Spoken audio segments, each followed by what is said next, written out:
किसान केवल अन्नदाता नहीं ऊर्जा दाता बनेगा, यह हमारी सरकार की सोच है। और इसीलिए अब मैं अगस्त महीने में टोयोटा कंपनी की गाड़ियों को लॉन्च कर रहा हूं। आपको पता होगा कैमरी करके गाड़ी थी, वो इनोवा है। अब सब गाड़ियां किसानों ने तैयार किए हुए इथेनॉल पर चलेगी। 60% इथेनॉल, 40% बिजली, उसका अगर एवरेज पकड़ा जाएगा तो 15 रुपए लीटर पेट्रोल का भाव होगा। जनता का भला होगा, किसान ऊर्जा दाता बनेगा, देश का प्रदूषण कम होगा, इंपोर्ट कम होगा।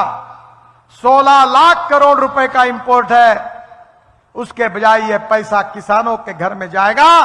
गांव समृद्ध संपन्न बनेंगे, गांव के किसान के बेटों को रोजगार मिलेगा और इस देश का किसान केवल अन्नदाता नहीं ऊर्जा दाता बनेगा। अब मैंने आगे भी लाया कि CSIR और सेंट्रल रिसर्च रोड ऑर्गेनाइजेशन ने संशोधन किया है कि जो परली है, परली से डांबर तैयार होगा।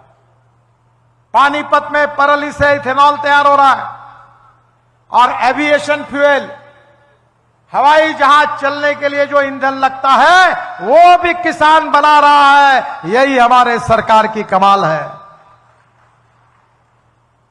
स्पाइस जेट का विमान देहरादून से दिल्ली हमने किसानों ने तैयार किए हुए ईंधन पर लाया।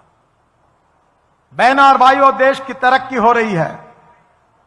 हम देश दुनिया की सबसे बड़ी अर्थव्यवस्था बने हैं। The fastest growing economy in the world. हम देश में सबसे आर्थिक दृष्टि से विकास करने वाला देश बने हैं। मोदी जी के नेतृत्व में $5 ट्रिलियन की इकोनॉमी, आत्मनिर्भर भारत,